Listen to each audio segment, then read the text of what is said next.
around, and you know, I used to play a steady gig at this club here, you know, at Cedar Street, like every Tuesday. It's good to be back in this environment, you know. So we're really pumped up about the show tonight, and trying to make it happen. And it's Iron Man. Are you wearing any green? My green cowboy shirt.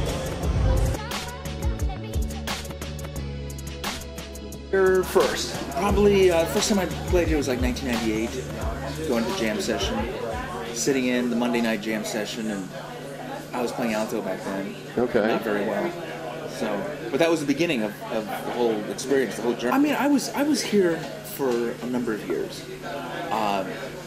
In Austin, Houston, living kind of in both cities at one time, even in San Antonio at one point, traveling between all 30 cities just to sort of cobble up a life of being a jazz musician, because there's so few clubs to play.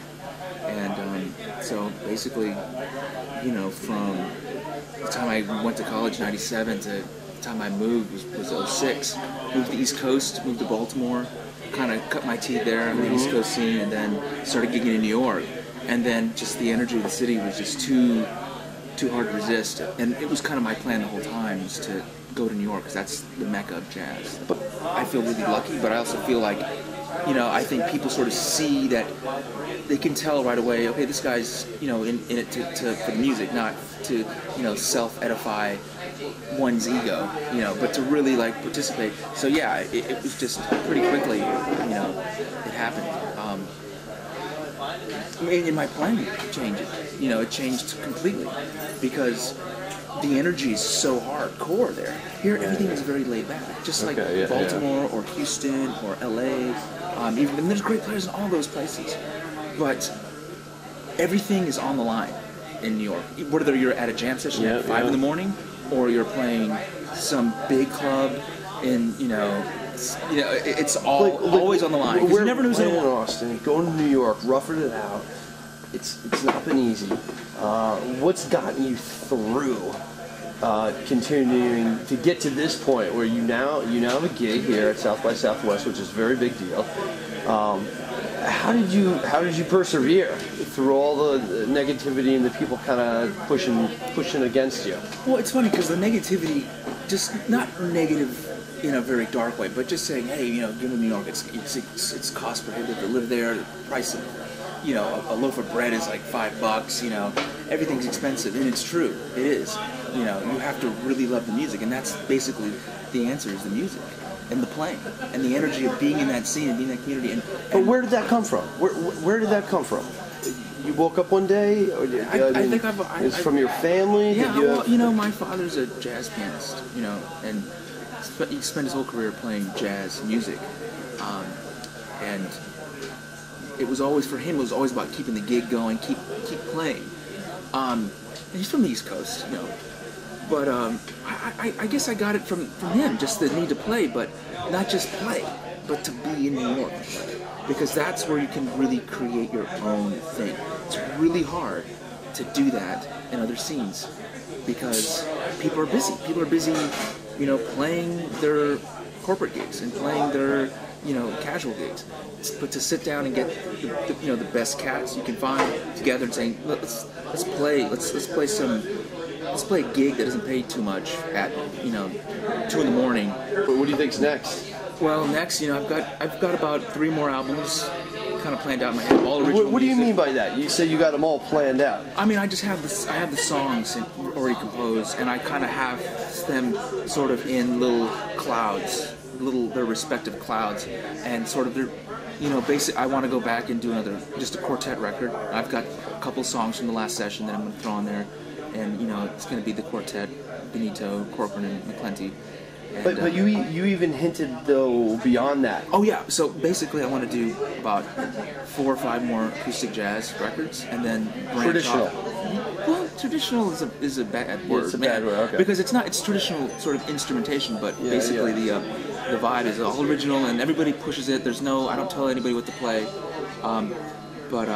Yeah, and then I want to collaborate with my brother and do some sort of like hip hop, you know, Afro-Brazilian original thing. I have no idea what it's going to be. Right. But I can just kind of vision I can visualize it, you know, what it'll be. So I'm waiting for him to get up there, and so we can enter phase 2.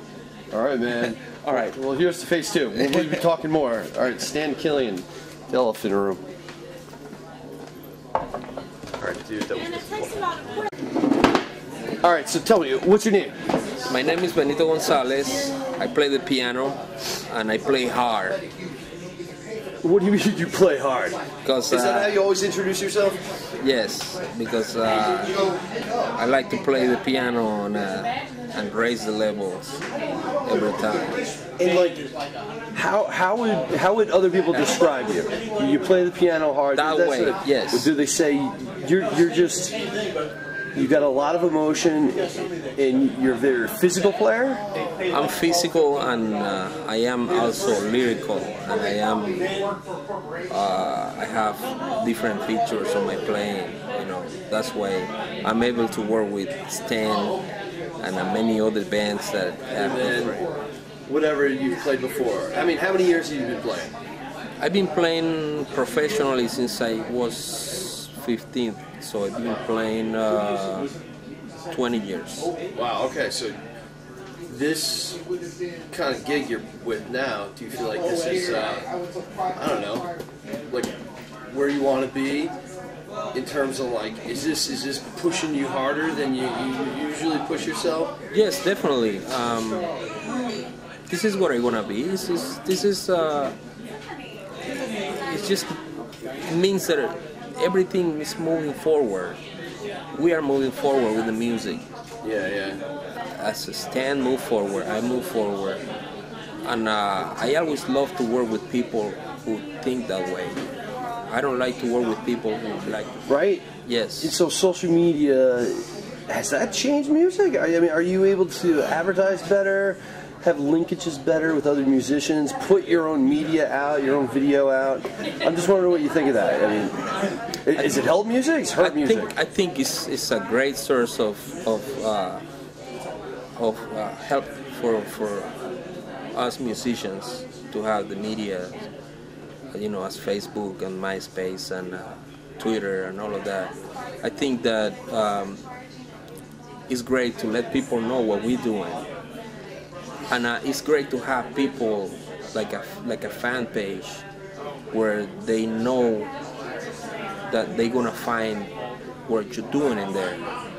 So every time they want to know, they just go there, or they just go to your website. But right. But on that case, Facebook and Twitter and MySpace, they really helping us and helping the music industry. You know. So how many friends do you got on Facebook? I have, I think, like over 2,000 friends. so that's the way I play music is deeper than just sounds and notes. I think it has to do a lot of who I am as a person and where I come from and all my backgrounds, and some more spiritual meaning than just playing notes and playing tunes and writing music, you know. Oh, that's great, man. And you can't teach that. No. Right? Can't really teach that in the schools, no. You can't teach that. Do you give lessons? I do give lessons, but I can't really teach what I just told you. Right. Yeah. So that's some magic there. Yeah. Same thing with Stan, you know, he teaches a ton of lessons, but I think what's in your heart, that's got to happen. That's got to happen natural. Definitely. Wow. All right. Well, good stuff. Thank you, man. Thank you for chatting. Thank you. We'll be chatting more. All right, man. Good stuff. Hey, man. What's up, man?